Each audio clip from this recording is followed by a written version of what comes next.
السلام عليكم ورحمة الله وبركاته.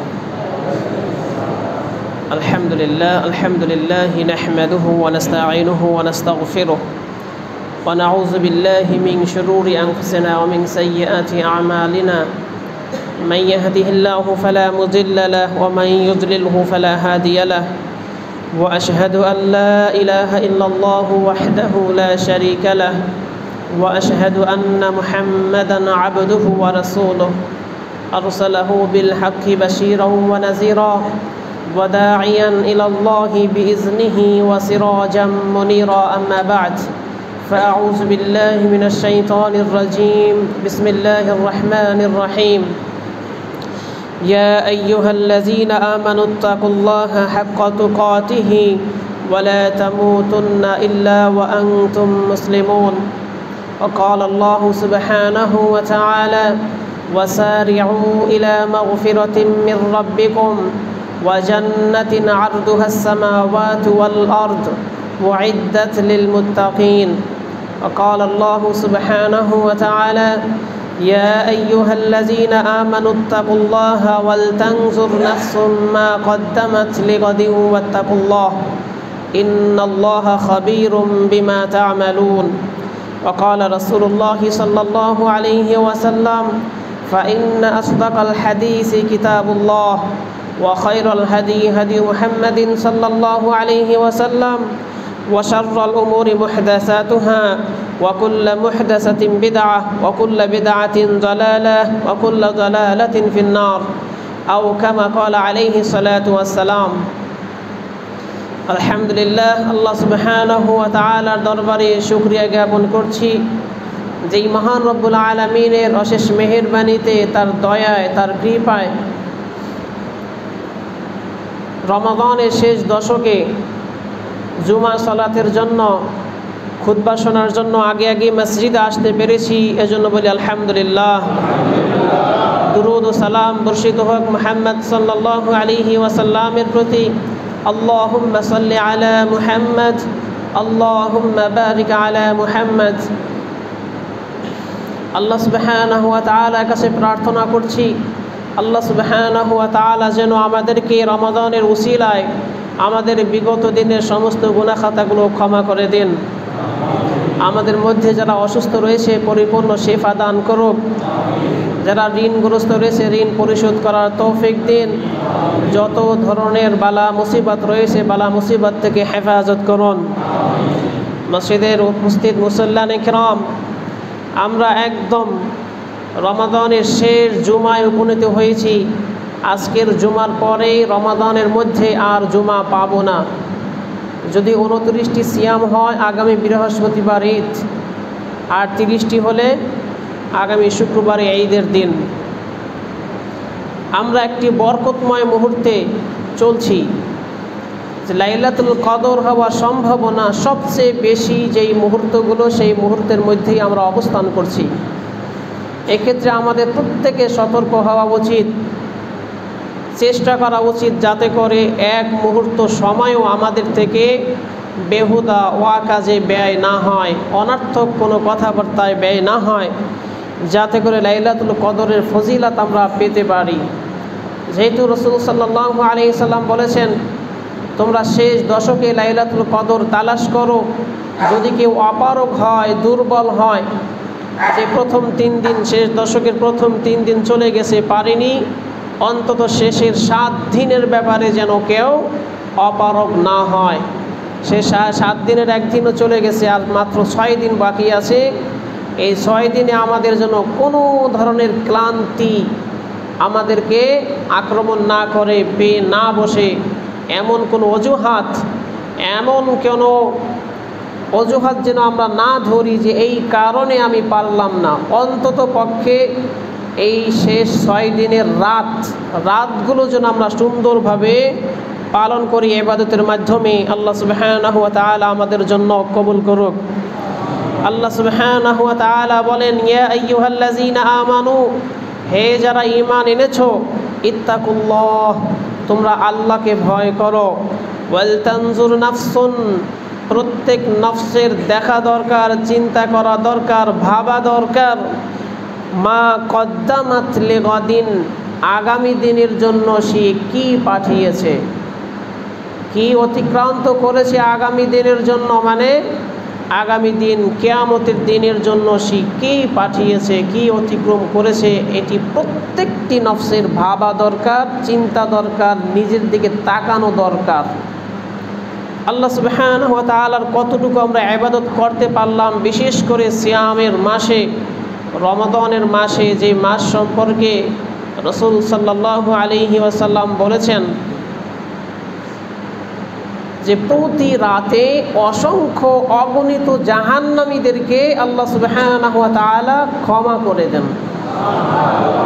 অসংখ্য অগণিত, হিসাব আমাদের কাছে নাই যে কত সংখ্যক অপরাধীকে, জাহান্নামীকে আল্লাহ সুবহানাহু ওয়া তাআলা ক্ষমা করে দেন প্রতি রাতে। যখনই রমাদান মাস শুরু হলো তখন থেকে নিয়ে আজ পর্যন্ত চলতে থাকবে, রমাদানের শেষ রাত পর্যন্ত।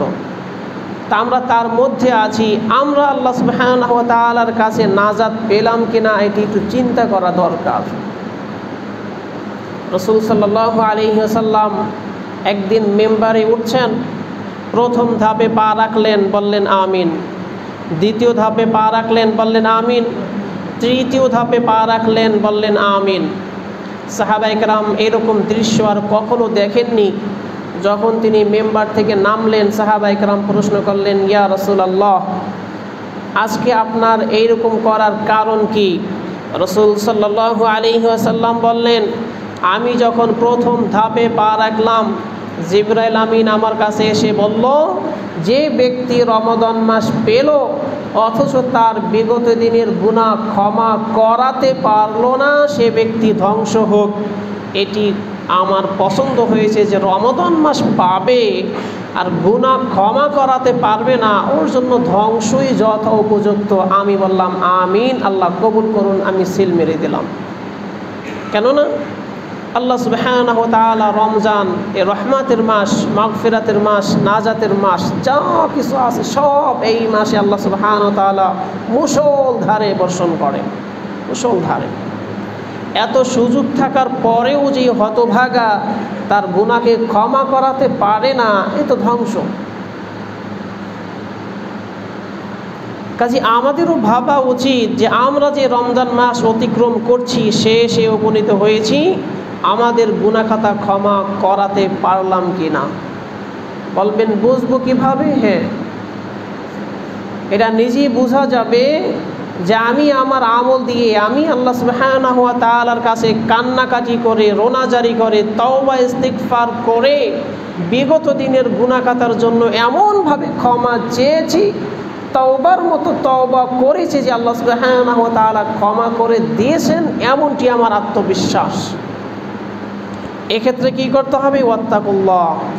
বলতে পারেন আমরা তো সিয়াম রাখি বা ওয়াক্ত সালাত আদায় করি, আলহামদুলিল্লাহ, ভালো কাজ যতটুকু পারি করি, আমাদের গুনাহ খাতা ক্ষমা হয়েছে বলে আমরা বিশ্বাস রাখি। কিন্তু ইত্তাকুল্লাহ, আল্লাহর ভয় রেখে নিজেকে নিজে প্রশ্ন করুন, আমি এমন আমল করতে পারলাম কি না যে আমলের মাধ্যমে আল্লাহ সুবহানাহু ওয়া তাআলা আমাকে ক্ষমা করেছেন। ইন্নাল্লাহা খাবীরুম বিমা তা'মালুন। আর জেনে রাখুন, নিশ্চয়ই আল্লাহ সুবহানাহু ওয়া তাআলা সম্যক অবগত আছেন, খবর রাখেন যা তোমরা করো। তোমরা যে যতটুকু আমল করো, ভালো হোক মন্দ হোক, প্রতিটি আমলের ব্যাপারে আল্লাহ সুবহানাহু ওয়া তাআলা খবর রাখেন, ভালো করে জানেন। আমি কি করি আমি জানি, আমি কি করি আমার আল্লাহ সুবহানাহু ওয়া তাআলা জানেন। তা আমি জানি আমি নাজাত পেয়েছি কিনা, আমিও অনুভব করতে পারবো যে আমি আমার গুনাহ ক্ষমা করাতে পারলাম কিনা। এতটুকু অনুভূতি, এতটুকু অনুভবের ক্ষমতা আল্লাহ সুবহানাহু ওয়া তাআলা মুমিনদেরকে দিয়েছেন। সে বুঝতে পারবে যে তার গুনাহ ক্ষমা হয়েছে, সে উপলব্ধি করতে পারবে। আর যদি এরকম হয় যে ক্ষমা হলো বা হলো না, কিছুই অনুভব করতে পারছি না, বা যেভাবে দিন চলছি আগের মতো এখনও সেরকমই চলছি, এতে বুঝতে হবে তার গুনাহ ক্ষমা হয়নি। আল্লাহ সুবহানাহু ওয়া তাআলা তার পরবর্তী আয়াতে বলেন, ওয়ালা তাকুনু, তোমরা হইও না কাল্লাযীনা নাসুল্লাহা, তাদের মতো যারা আল্লাহকে ভুলে গিয়েছিল। তোমাদের পূর্বে এরকম অনেক জাতি ছিল যারা আল্লাহ সুবহানাহু ওয়া তাআলাকে ভুলে গিয়ে তাদের নিজেদের নফসের অনুযায়ী চলেছে, তাদের সোহবাত অনুযায়ী চলেছে, মন যেভাবে চেয়েছে সেভাবেই চলেছে, আল্লাহর কোনো বিধিবিধানের ধারে নাই, এর প্রতি লক্ষ্য রাখে নাই। তাদের মতো হইও না।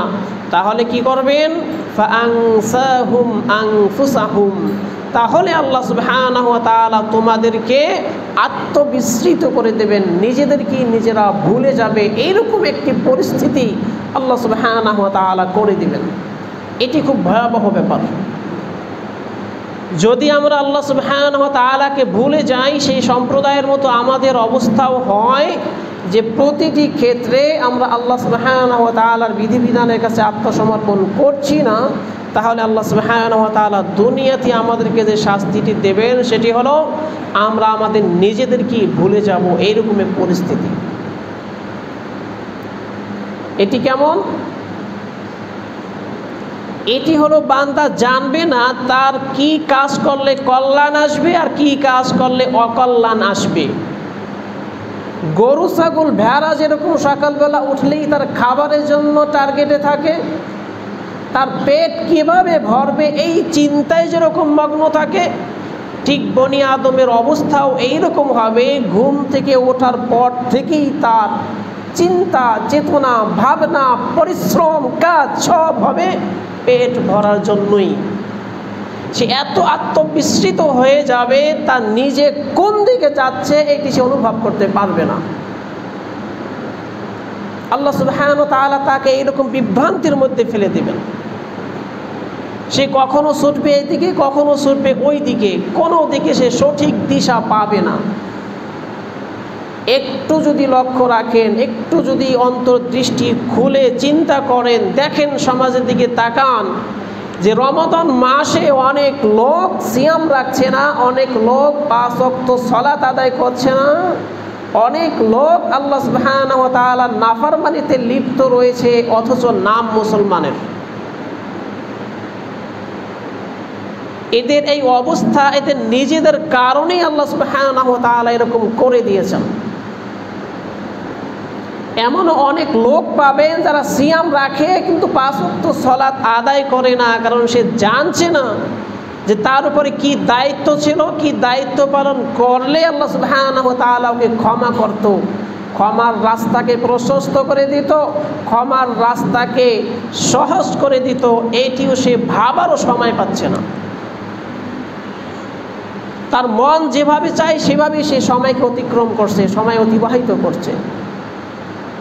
এরকম যদি আমাদের অবস্থা হয়, একটু চিন্তা করে দেখতে হবে, নিজের দিকে তাকাতে হবে। ঘুম থেকে ওঠার পর থেকে নিয়ে আমি যেদিকেই যাব, যতগুলো কাজ করব, যাদের সাথেই মিশব, প্রতিটি কাজ, প্রতিটি পদক্ষেপ কোরআন এবং সুন্নাহ রাসূল সাল্লাল্লাহু আলাইহি সাল্লামের তরিকা মোতাবেক হচ্ছে কিনা সতর্ক রাখতে হবে, সতর্ক থাকতে হবে, নতুবা এদের মতো অবস্থা করে দিবেন।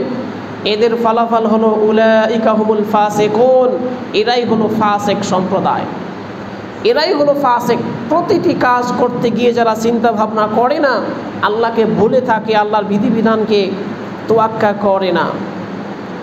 আল্লাহ সুবহানাহু ওয়া তাআলা এরপরে বলেন লা ইস্তাওয়ি আসহাবুন নার ওয়া আসহাবুল জান্নাহ, জান্নাতের অধিবাসী আর জাহান্নামের অধিবাসী এরা কখনোই সমান নয়। জান্নাতের অধিবাসী জান্নাতে যাবে, আর বিকল্প হিসেবে যারা জাহান্নামে যাবে, এই দুই অধিবাসী ওইখানে যেরকম সমান নয়।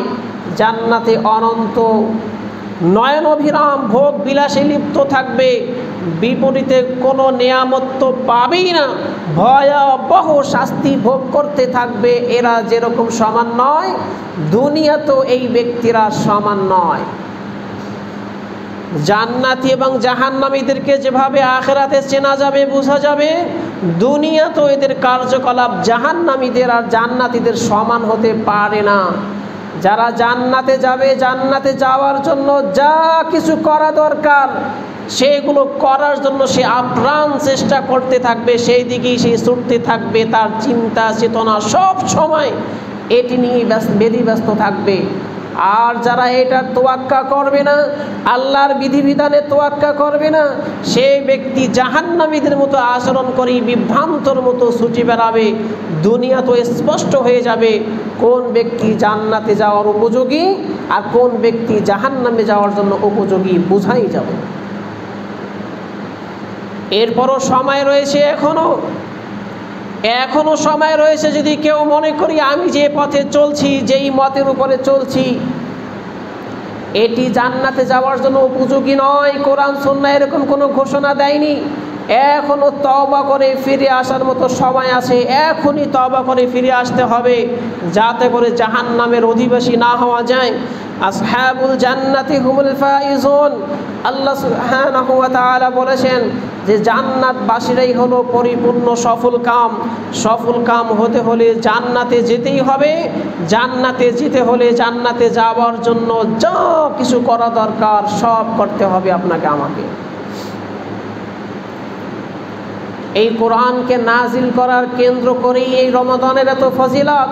সেই কোরআন নিয়ে আমাদের কতটুকু চিন্তা ভাবনা, আমরা কতটুকু কোরআন নিয়ে গবেষণা করি, কোরআন তেলাওয়াত করি, কোরআন আমাদের উপরে যে কত বড় একটি আমানত, এটার ওয়েট কত, এর ওজন কত, আমরা এটা অনুভব করি কিনা। আল্লাহ সুবহানাহু ওয়া তাআলা বলেন, লাউ আনজালনা হাযাল কুরআন, যদি আমি এই কোরআনকে নাজিল করিতাম আলা জাবালিন, পাহাড়ের উপরে, লারাআইতাহু, তাহলে তুমি দেখতে পেতে, খাশিআন মুতাসাদ্দিআন, বিনীত ভয়ে সে বিদীর্ণ হয়ে যাচ্ছে, মিন খাশিয়াতিল্লাহ, আল্লাহর ভয়ে। কারণ সে বুঝে যে কোরআনের ওয়েট, ওজন কত, এর আমানত রক্ষা করা কতটা কঠিন। আল্লাহ সুবহানাহু ওয়া তাআলার ভয়ে সে প্রকম্পিত হতো, ফেটে যেত। সেই কোরআন আমাদের উপরে আল্লাহ সুবহানাহু ওয়া তাআলা নাজিল করেছেন, আমরা সেই কোরআন নিয়ে কতটা চিন্তিত, তোয়াক্কাই করছি না। দিনের পর দিন, মাসের পর মাস, বছরের পর বছর চলে যাচ্ছে, কোরআন যে আপনার জন্য, প্রত্যেকের জন্য নাজিল করেন আল্লাহ সুবহানাহু ওয়া তাআলা, এর থেকে ভ্রুক্ষেপই করছি না। কাজে সতর্ক হন। সতর্ক করছি প্রতিটি মুসলিমকে যে এমন কোনো মুসলিম থাকবে না যে কোরআন পড়বে না, কোরআন অনুধাবন করবে না, কোরআন অনুযায়ী চলবে না। এর ফলাফল হলো জাহান্নাম, নিশ্চিত জাহান্নাম, এতে কোনো সন্দেহ নেই। কোরআনের বিধিবিধান মোতাবেক যদি আমি না চলি, জান্নাতে যাওয়ার আশা করতেই পারি না। এই জন্য প্রত্যেককে শিখতে হবে কোরআন, প্রত্যেককে শিখতে হবে বিধিবিধান। অন্তত পক্ষে আমি যেই জায়গায় চলি, আমি যেই কাজ করি, আমার উপরে যেই কাজগুলো করা ফরজ, প্রতিটি মানুষকে মানুষ হিসেবে সেগুলো জানতেই হবে, অবশ্যই জানতে হবে। আল্লাহ সুবহানাহু ওয়া তাআলা আমাদেরকে বোঝার, উপলব্ধি করার তৌফিক দান করুক, আমিন। আপনাদের সামনে সংক্ষিপ্ত আকারে যাকাতুল ফিতর সম্পর্কে আলোচনা করতেই হবে। আমাদের সমাজে যাকাতুল ফিতর নিয়ে অনেক বিভ্রান্তি। প্রথম বিভ্রান্তি যে যাকাতুল ফিতরের নাম দিয়েছে সাদাকাতুল ফিতর, যেটা কোরআন এবং সুন্নাহর ভিতরে কোথাও শব্দটি নেই। এটির নাম হলো যাকাতুল ফিতর, এটির নাম যাকাতুল ফিতর। সালাত যেরকম ফরজ, সিয়াম যেরকম ফরজ, যাকাত আদায় করা যেরকম ফরজ, হজ করা যেই রকম ফরজ, যাকাতুল ফিতর আদায় করা তেমনিভাবেই ফরজ। একটুকু পার্থক্য করা যাবে না। যাকাতুল ফিতর আদায় করা ফরজ। রাসূল সাল্লাল্লাহু আলাইহি ওয়াসাল্লাম বলেছেন, বুখারী মুসলিম সহ সব হাদিস গ্রন্থে রয়েছে। আর আমরা বিধিবিধানগুলো মানতে গিয়ে যতটুকু মানি, ততটুকু মানতে গিয়েও রাসূল সাল্লাল্লাহু আলাইহি সাল্লামের তরিকা অনুসরণ করছি না। আল্লাহ সুবহানাহু ওয়া তাআলা বলেন, মাইয়ুতিআর রাসূল, যে ব্যক্তি রসুলের মান্য করলো, তার হুকুমকে মান্য করলো, ফাকাদ আতা আল্লাহ, সে ব্যক্তি আল্লাহরই হুকুমকে মান্য করলো। ওমান তাওয়াল্লা ফামা আরসালনাকা আলাইহিম হাফিজা, আর যে ব্যক্তি আপনাকে এড়িয়ে চললো, তার উপরে আপনার কোনো হেফাজতের দায়িত্ব নেই। আল্লাহ সুবহানাহু ওয়া তাআলা আরো বলেন, ওয়ামান ইউশাকিকির রাসূল, যে ব্যক্তি রসুলকে অস্বীকার করে, তার বিরুদ্ধ আচরণ করে, মিন বাদি মা তাবায়্যানা লাহুল হুদা, হেদায়েতের পথ সুস্পষ্ট হওয়ার পরে। এখন আপনি বলবেন যে আমি তো রসুলের বিরুদ্ধে আচরণ করছি না, তার বিরুদ্ধে যাচ্ছি না, আমাদের সময় তো রসুল নেই, তার বিরুদ্ধে কিভাবে দাঁড়াই? এই জন্যই আল্লাহ সুবহানাহু ওয়া তাআলা বলেছেন, মিন বাদি মা তাবায়্যানা লাহুল হুদা, হেদায়েত সুস্পষ্ট হয়ে যাওয়ার পরে। আমাদের মধ্যে রসুল সাল্লাল্লাহু আলাইহি সাল্লাম উপস্থিত নেই, কিন্তু আমাদের সামনে যখন স্পষ্ট হবে যে এই বিধানটি রসুল সাল্লাল্লাহু আলাইহি সাল্লাম এভাবে করেছেন, এই বিধানটি আল্লাহ দিয়েছেন, এই বিধানটি রসুল এভাবে পালন করেছেন, এটি সুস্পষ্টভাবে যখন পাওয়া যাবে, অর্থাৎ দলিল পাওয়া যাবে, রিওয়ায়াত পাওয়া যাবে, হাদিস পাওয়া যাবে, স্পষ্ট হয়ে যাবে, এর পরেও যদি সেটি আমরা অনুসরণ না করি, রসুল সাল্লাল্লাহু আলাইহি সাল্লামের সামনে থেকে তার বিরুদ্ধে যাওয়া যেরকম অপরাধ, এখন সুস্পষ্ট হওয়ার পরে না করলে সেরকম অপরাধ। ওয়ায়াত্তাবিআ গায়রা সাবিলিল মুমিনিন, এবং যারা মুমিনদের রাস্তা থেকে দূরে সরে গিয়েছে, মুমিনদের রাস্তা বলতে রসুলের বিরুদ্ধে আচরণ যেরকম করা যাবে না, রসুল সাল্লাল্লাহু আলাইহি সাল্লামের সাহাবারা যেইভাবে যে কাজ যেই পদ্ধতিতে করেছেন তার বিরুদ্ধেও যাওয়া যাবে না। এই পথ থেকে যারা সরে যাবে, নুওয়াল্লিহি মা তাওয়াল্লা, তারা যেই পথে চলতে চায়, আল্লাহ সুবহানাহু ওয়া তাআলা বলছেন আমি তাকে সেই পথেই ছেড়ে দেই। অসংখ্য মানুষ পাবেন এই দুনিয়াতে, অসংখ্য মানুষ পাবেন আমাদের সমাজে, তাদের সামনে সুস্পষ্টভাবে বলে দিল যেটি আল্লাহর বিধান, আর এই বিধানটি রসুল সাল্লাল্লাহু আলাইহি সাল্লাম এইভাবে পালন করেছেন, সাহাবায়ে কেরাম এইভাবে তাকে অনুসরণ করেছে, এটি পাওয়ার পরেও বলবে আমার হুজুর বলেছে এটি। এটি আপনি তাদের সামনে বলার পরও বলবে আমাদের মসজিদের হুজুর বলেছে এটি, অমুক পীর সাহেব বলেছে এটি, অমুক বলেছে এটি। তার মানেই হলো সে এদের পথ থেকে এড়িয়ে অন্যদিকে চলতে চায়। এই চলতে যাওয়ার কারণে, বারবার করার কারণে আল্লাহ সুবহানাহু ওয়া তাআলা সে যেদিকে চলতে চায় সেদিকেই তার মুখ করে দেন। এর ফলে কি হবে? ওয়ানুসলিহি জাহান্নাম, সর্বশেষ চূড়ান্তভাবে আমি তাকে জাহান্নামে নিক্ষেপ করব। ওয়াসাআত মাসিরা, এটি গন্তব্যস্থল হিসেবে কতই না নিকৃষ্ট। কাজেই দেখতে হবে কোনো বিধানের সুস্পষ্ট বিধান কোরআন এবং সুন্নাহর মধ্যে রয়েছে কিনা, থাকার পরেও কোনো ব্যক্তির কোনো মতামতকে অনুসরণ করা যাবে না। আল্লাহ সুবহানাহু ওয়া তাআলা আরো বলেন, ওমা আতাকুমুর রাসূলু ফাখুযুহু, রাসূল তোমাদেরকে যেরকম পথ নির্দেশনা দেয়, যা কিছু দেয়, ফাখুযুহু সেটিকে গ্রহণ করো। নির্দেশটি কার? আল্লাহ সুবহানাহু ওয়া তাআলার। ওমা নাহাকুম আনহু ফান্তাহু, আর যা থেকে তোমাদেরকে নিষেধ করে সেগুলো থেকে তোমরা বিরত থাকো। এজন্যই আপনাদের সামনে বলতেছি যে রাসূল সাল্লাল্লাহু আলাইহি সাল্লাম যাকাতুল ফিতর সম্পর্কে কি বলেছেন সুস্পষ্টভাবে বুখারী মুসলিমের হাদিস। আব্দুল্লাহ ইবনে ওমর রাদিয়াল্লাহু তাআলা আনহু বলেন, ফারাদা রাসূলুল্লাহ সাল্লাল্লাহু আলাইহি ওয়াসাল্লাম যাকাতুল ফিতরি, রাসূল সাল্লাল্লাহু আলাইহি ওয়াসাল্লাম যাকাতুল ফিতরকে ফরজ করে দিয়েছেন। ফারাদা রাসূলুল্লাহ সাল্লাল্লাহু আলাইহি সাল্লাম, রাসূলুল্লাহ সাল্লাল্লাহু আলাইহি ওয়াসাল্লাম ফরজ করে দিয়েছেন। কাজী এখানে একটু হালকাভাবে দেখার কোনো সুযোগ নেই, গুরুত্বহীন, গুরুত্ব না দিয়ে ছোটভাবে দেখার কোনো অবকাশ নেই। যদিও আপনার মাল অল্প দিতে হবে, যদিও আপনার ইবাদতটি অত বড় মনে হয় না, কিন্তু জানা থাকতে হবে যে রাসূল সাল্লাল্লাহু আলাইহি সাল্লাম এই যাকাতুল ফিতরকে ফরজ করে দিয়েছেন। সাআম মিন তামার, এটা খেজুর থেকে 1 সা, আও সাআম মিন শাঈর, অথবা জব থেকে 1 সা, আলাল আবদি, গোলামের উপরে, ওয়াল হুররি, এবং যারা স্বাধীন এদের উপরে। বিষয়টি ভালো করে লক্ষ্য রাখুন। রাসূল সাল্লাল্লাহু আলাইহি সাল্লাম এক সা পরিমাণ খাদ্য যাকাতুল ফিতর নির্ধারণ করেছেন, ফরজ করে দিয়েছেন। এক সা, অর্ধ সা কোন ব্যক্তি বলল এটি আমাদের দেখার বিষয় না। বুখারী মুসলিমের হাদিসে পেয়েছি এক সা। এক সা কোনটাকে বলে এটা আমরা সামনে বিশ্লেষণ করব। প্রথম মাথায় ঢুকাতে হবে এক সা পরিমাণ খাদ্য। কতটুকু? এক সা। আপনার ইসলামিক ফাউন্ডেশন কি বলল, কোন মাযহাবে কি বলল, এটি আমাদের দেখা বড় কথা নয়। যখন আমাদের সামনে সহিহ হাদিস, সহিহ রাওয়ায়াত পাওয়া যাবে যে স্বয়ং রাসূল সাল্লাল্লাহু আলাইহি সাল্লাম বলেছেন যে এক সা পরিমাণ খাদ্য এটি ফরজ যাকাতুল ফিতর হিসাবে, অর্ধ সার কথা হাদিসে আসেনি। এটি কাদের উপরে?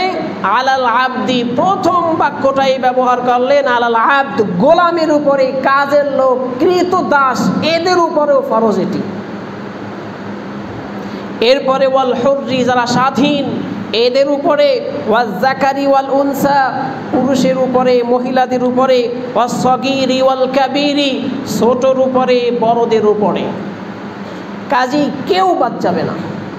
প্রতিটি মুসলিম মিনাল মুসলিমিন, মুসলিমদের পক্ষ থেকে সে ছোট হোক, ছোট বলতে যখনই ঈদের চাঁদ দেখা যাবে এর থেকে নিয়ে ঈদের সালাতের আগ পর্যন্ত যেই শিশুটি পৃথিবীতে আসবে ওই শিশু থেকে শুরু করে মিনাল কাবির, যত বড় হোক না কেন, বয়োবৃদ্ধ হোক না কেন, মরার আগ পর্যন্ত, পুরুষ হোক, নারী হোক, স্বাধীন বড়লোক হোক বা গোলাম, যতই গরিব হোক, তার উপরেও যাকাতুল ফিতর আদায় করা ফরজ।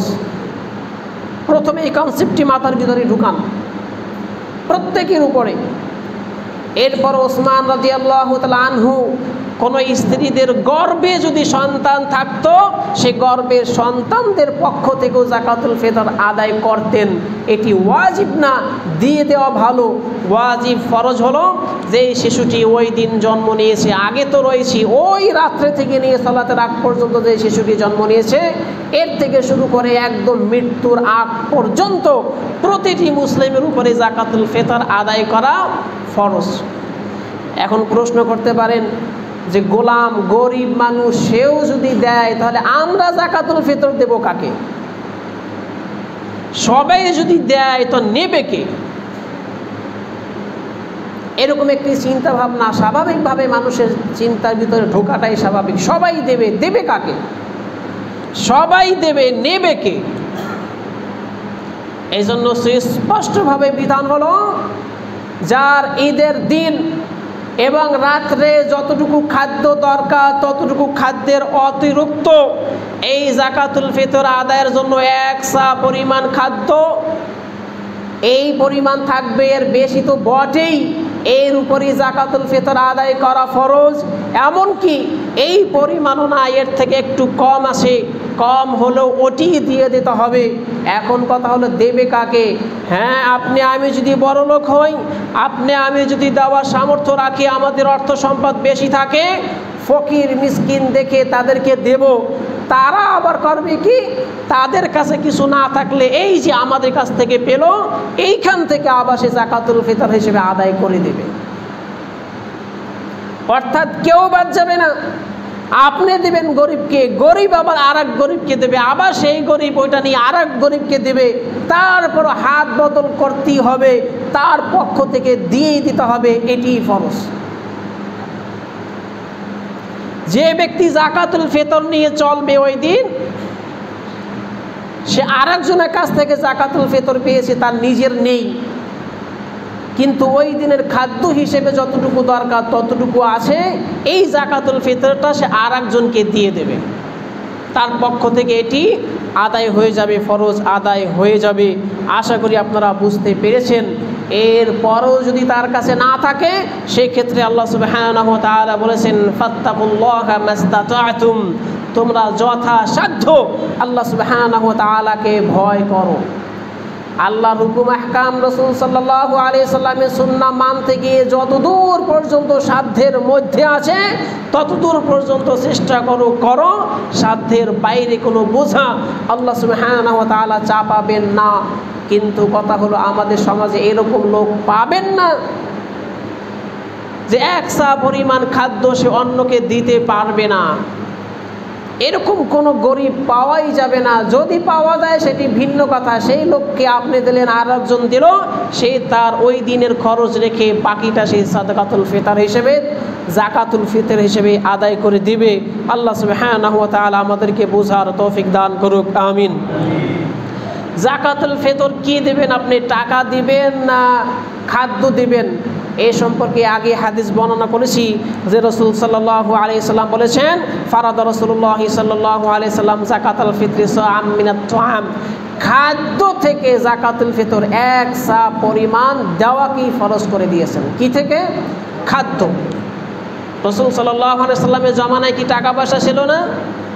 আমাদের এখন এই কাগজের টাকা, এই মুদ্রা ছিল না, কিন্তু ওই সময় যে মুদ্রা চালু ছিল, স্বর্ণ মুদ্রা, রৌপ্য মুদ্রা, মুদ্রা ছিল, কিন্তু রাসূল সাল্লাল্লাহু আলাইহি সাল্লাম অর্থ দিয়ে কখনই যাকাতুল ফিতর আদায় করেননি, করতে বলেননি, বলেছেন খাদ্য দিয়ে করতে হবে।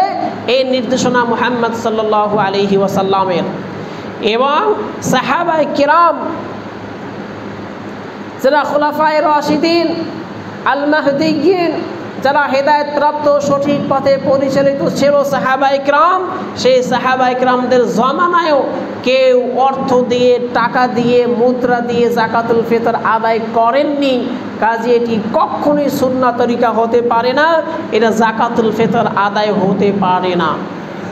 যখনই আমি জানলাম যাকাতুল ফিতর আদায় করতে হবে খাদ্য দিয়ে, খাদ্য মানে রাসূল সাল্লাল্লাহু আলাইহি সাল্লামের জামানায় খাদ্য ছিল খেজুর, খাদ্য ছিল জব, খাদ্য ছিল পনির, খাদ্য ছিল কিশমিশ, চারটা তো স্পষ্টভাবেই হাদিসে পাওয়া যায়। এরপরে আপনার আমার যেটি খাদ্য, জাতীয় খাদ্য, প্রধান খাদ্য যেটি, এটি দিয়ে যাকাতুল ফিতর আদায় করতেই হবে। অনেকে বলবেন এতদিন যাবৎ দিয়ে আসছি, এতদিন যাবৎ যা দিয়ে এসেছেন এগুলো সব মা সালাফ অতিক্রম হয়ে গেছে, এগুলো আল্লাহ সুবহানাহু ওয়া তাআলা ক্ষমা করবেন, কবুল করবেন। এখন জানলেন, এই বছর থেকে আপনি শুরু করবেন যাকাতুল ফিতর সম্পদ না, খাদ্য দিয়ে, কোনো অর্থকরী টাকা পয়সা দিয়ে নয়, খাদ্য দিয়ে করবেন। মানার মতো মাদ্দা থাকতে হবে। যখনই জানবেন এটি সুন্নাহ, তখনই মেনে নেবেন। এক শায়েখ বলেছিল, উনি হজের মৌসুমে তাওয়াফ করতেছেন, মিশরি এক মহিলাকে দেখছেন যে তাসবির দানা দিয়ে সে তাসবিহ পড়ছে, তাসবির দানা দিয়ে তাসবিহ পড়ছে। সে শায়েখ তাকে বললেন, আম্মাজান, হাদিসে এসেছে রাসূল সাল্লাল্লাহু আলাইহি সাল্লাম হাতের কর গুনে গুনে তাসবিহ পাঠ করতেন। এতটুকু শোনার সাথে সাথে সেই মিশরি মহিলার কান খাড়া হয়ে গেল। সে বলল, এটি কি হাদিসে সুস্পষ্টভাবে আছে? শায়েখ বললেন যে সুস্পষ্টভাবে আছে। রাসূল সাল্লাল্লাহু আলাইহি সাল্লাম হাতের কর গুনে গুনে তাসবিহ পাঠ করতেন। সাথে সাথে সেই মহিলা হাতে তাসবিহকে ছুঁড়ে ফেলে দিলেন, বললেন, আজকের থেকে আর তাসবিহ নেব না হাতে। রাসূল যে পদ্ধতিতে করেছে আমিও সেই পদ্ধতিতে করব। এটি কতই না উত্তম সিদ্ধান্ত, কতই না উত্তম সিদ্ধান্ত। রাসূল যেভাবে করেছে আমি সেভাবেই করতে আদিষ্ট হয়েছি, এটি উত্তম পন্থা, এর বাইরে কোনো উত্তম পন্থা হতে পারে না। কাজী খাদ্য দিয়ে যাকাতুল ফিতর আদায় করতে রাসূল সাল্লাল্লাহু আলাইহি সাল্লাম বলেছেন, নিজে করেছেন, সাহাবায়ে কেরাম করেছেন। এরপরে কে কি বলল দেখার কোনো প্রশ্নই ওঠে না। আমরা প্রত্যেকেই খাদ্য দিয়ে যাকাতুল ফিতর আদায় করব ইনশাআল্লাহ। এক সা পরিমাণ আমরা মাপবো কিভাবে? মদিনায় মক্কা এক সায়ের পরিমাপের পাল্লা ছিল, যদি ওজন করে নয় মেপে মাপা হতো, সেই মাপা অনুযায়ী যদি মোটামুটি মধ্যম কোয়ালিটির গমকে মেপে ওজন করা হয়েছে, ওজনে দেখা গেল 2 কেজি 40 গ্রাম হয়। তা গমের ওজন অনুযায়ী যতগুলো পরিমাপ করলে বাড়ে, সেই পরিমাপে যদি চাল ঢুকানো হয়, চালের ওজন একটু বেশি আসবে। সেই ক্ষেত্রে উলামায়ে কেরাম বলেছেন, আমাদের দেশে যেহেতু সা হিসেবে মাপে না, তো আরবের 1 সা পরিমাণ বাংলাদেশে 2.5 কেজি সম পরিমাণ হয়। এর থেকে একটু কম বেশি হতে পারে। এই জন্য সবচেয়ে উত্তম হবে আপনি 3 কেজি পরিমাণ বা 3.5 কেজি দিয়ে দেন, কোনো সন্দেহ থাকবে না। 1 সা পরিমাণ 3.5 কেজি দিয়ে দেন আপনি চাল। আপনি যেই মানের চাল খান, আপনি যেই চালটা খান সেই চালটা থেকেই দেবেন ইনশাআল্লাহ। কাজী বাংলাদেশে যে হিসাবটা দিল 70 টাকা, আপনি কোন কোয়ালিটির চাল খান যে 2.5 কেজি চালের দাম 70 টাকা? একটু মাথায় কিছু খেলানো দরকার, একটু চিন্তা করা দরকার যে এক চা পরিমাণ 2.5 কেজি যদি হয়, 2.5 কেজির কোন একদম লো কোয়ালিটির চালও আপনি পাবেন না যদি 70 টাকায় পাওয়া যায়। 70 টাকা তো কেজি চাল। তারা ধরে অর্ধ চা হিসেবে, অর্ধ চা করলেও হবে না। কাজে এই ধোকায় পড়বেন না। আপনি যেই চালটি খান সেই চালটি থেকে 3.5 কেজি থেকে 3 কেজি দিয়ে দেবেন, ইনশাআল্লাহ আপনার একটি ফরজ ইবাদত কবুল হয়ে যাবে। জাকাতুল ফিতর কেন দিবেন? এটি আমাদের উপরে, প্রত্যেকের উপরে ফরজ, তাই দেব। এরপরও আরও 2টি হিকমত রয়েছে। এক, এটি আমার রমাদানের সিয়াম রাখতে গিয়ে অশ্লীল কথাবার্তা, বেহুদা কথাবার্তা বা কোনো অপছন্দনীয় কাজ হয়ে গেছে যেটি একদম সায়েমের জন্য নির্ধারিত ছিল না, উপযুক্ত ছিল না, এরপরও হয়ে গেছে, মানুষ হিসেবে ভুল হতেই পারে, এর কাফফারা হয়ে যাবে আপনি যখন জাকাতুল ফিতর আদায় করে দিবেন। আরেকটি হিকমত কি? জাকাতুল ফিতর আদায় করবেন ঈদুল ফিতরের দিন। এই জন্য ঈদুল ফিতরের দিন যেন কোনো মানুষ অভুক্ত থাকে না, এরকম যেন পাওয়া যায় না এই ব্যক্তি অভুক্ত, ঘরে কোনো খাদ্য নেই। প্রতিটি মানুষের ঘরেই যেন খাদ্য থাকে, সবাই যেন ঈদের দিন আনন্দ উপভোগ করতে পারে। জাকাতুল ফিতর কখন দেবেন? ঈদের চাঁদ দেখেছেন বা দেখার সংবাদ পেয়েছেন, ঈদের চাঁদ উঠেছে, শাওয়ালের চাঁদ উঠেছে, তখন থেকে শুরু করে ঈদের সালাতের আগ পর্যন্ত এটি হলো ফজিলাতপূর্ণ এবং রাসূল সাল্লাল্লাহু আলাইহি ওয়াসাল্লামের সুন্নাহ মোতাবেক একটি সময়, নির্ধারিত সময়। সবচেয়ে উত্তম হলো ঈদের দিন ফজরের পর থেকে নিয়ে ঈদের জামাতের লোকজন বের হওয়ার আগে এই সময়টাতে যদি আপনি দিতে পারেন তাহলেই উত্তম, সবচেয়ে উত্তম। এরপরও সময় আর একটু বাড়ান, ঈদের চাঁদ ওঠা থেকে সন্ধ্যা থেকে শুরু করে ঈদের সালাত, এরপরে আর একটু সময় বাড়ালে জায়েজ আছে, আদায় হয়ে যাবে জাকাতুল ফিতর হিসেবে। সেটি হলো 1 দিন বা সর্বোচ্চ 2 দিন আগ থেকে ঈদের সালাত পর্যন্ত জাকাতুল ফিতর আদায় করলে জাকাতুল ফিতর হিসেবে আদায় হবে। যদি আমরা ঈদের সালাত হয়ে যায় এরপরে আদায় করি, সেটি জাকাতুল ফিতর হবে না, সেটি হবে সদকা। সদকাতু মিন সাদাকাত, এটি সাধারণ দান হিসেবে গণ্য হবে, জাকাতুল ফিতর আদায় হবে না। আল্লাহ সুবহানাহু ওয়া তাআলা আমাদেরকে বোঝার, উপলব্ধি করার তৌফিক দান করুক, আমিন। ওয়া আখিরু দাওয়ানা আনিল হামদুলিল্লাহি রাব্বিল আলামিন।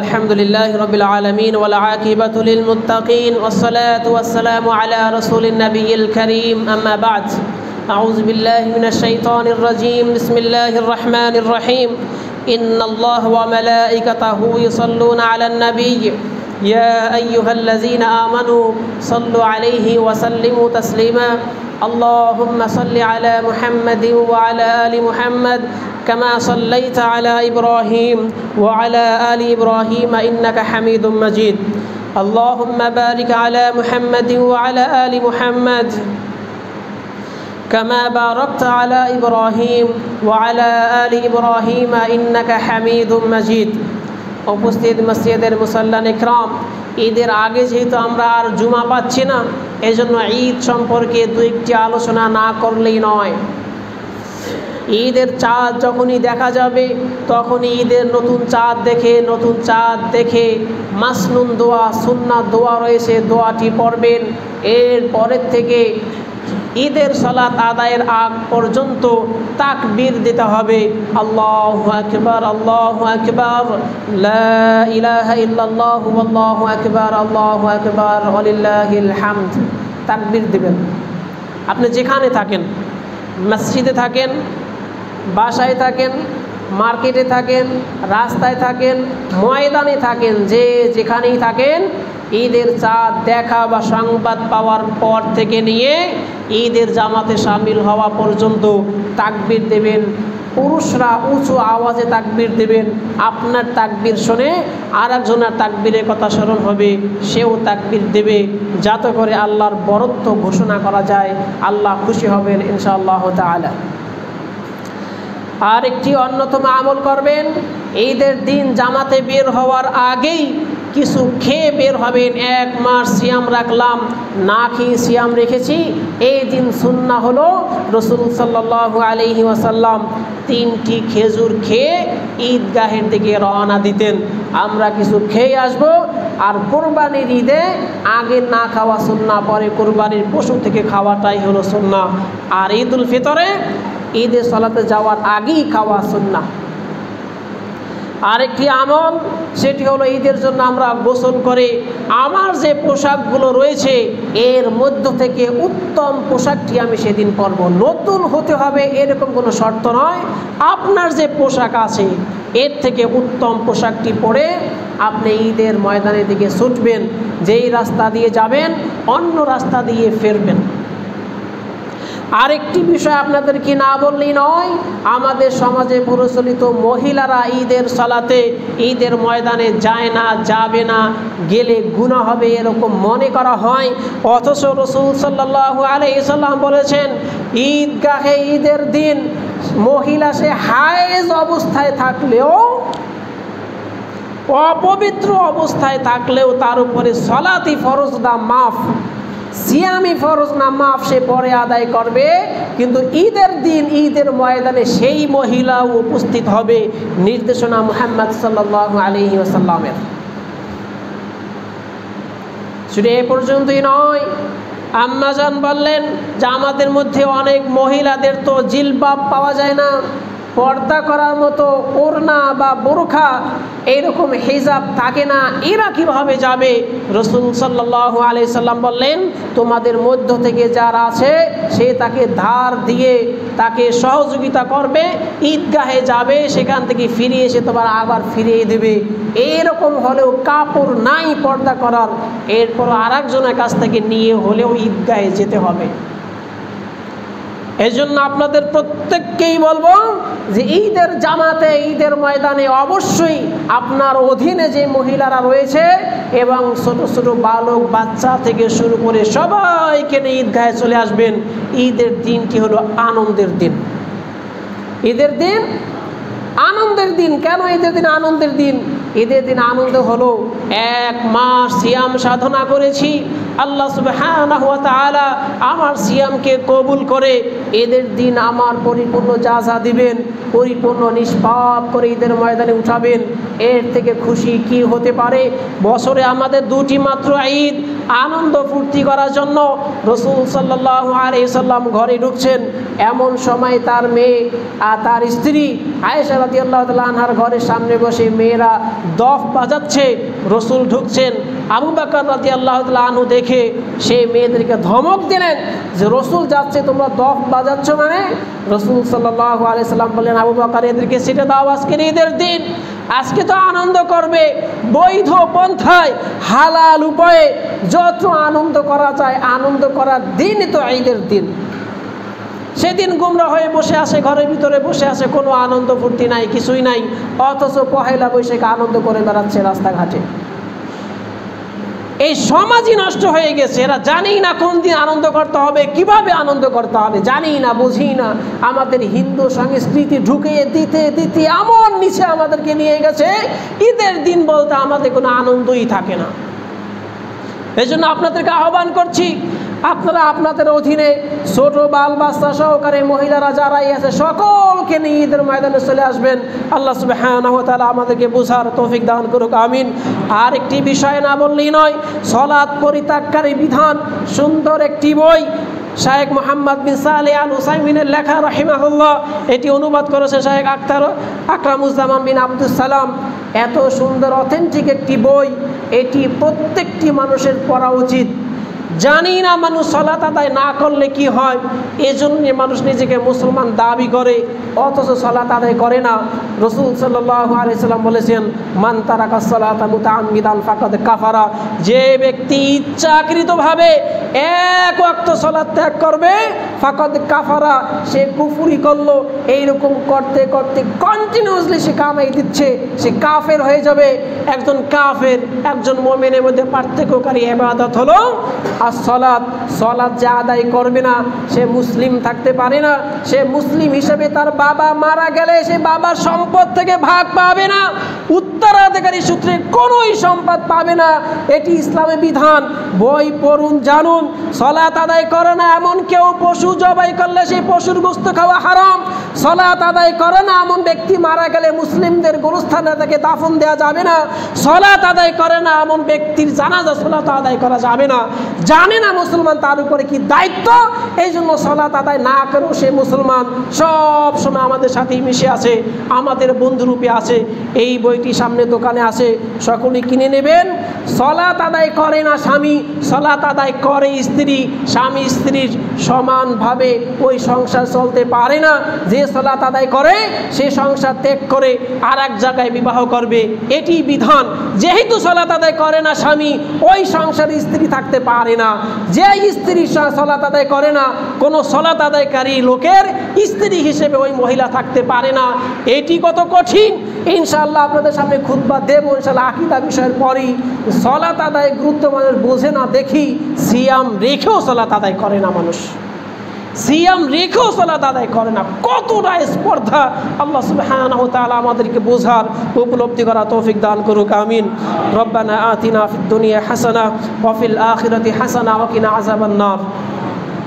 رب اجعلني مقيم الصلاة ومن ذريتي ربنا وتقبل دعاء ربنا هب لنا من أزواجنا وذرياتنا قرة أعين واجعلنا للمتقين إماما اللهم انصر المسلمين اللهم انصر من نصر دين محمد صلى الله عليه وسلم واجعلنا منهم اللهم اخذل من خذل دين محمد صلى الله عليه وسلم ولا تجعلنا معهم فقال الله تعالى فاذكروني أذكركم واشكروا لي ولا تكفرون قوموا للصلاة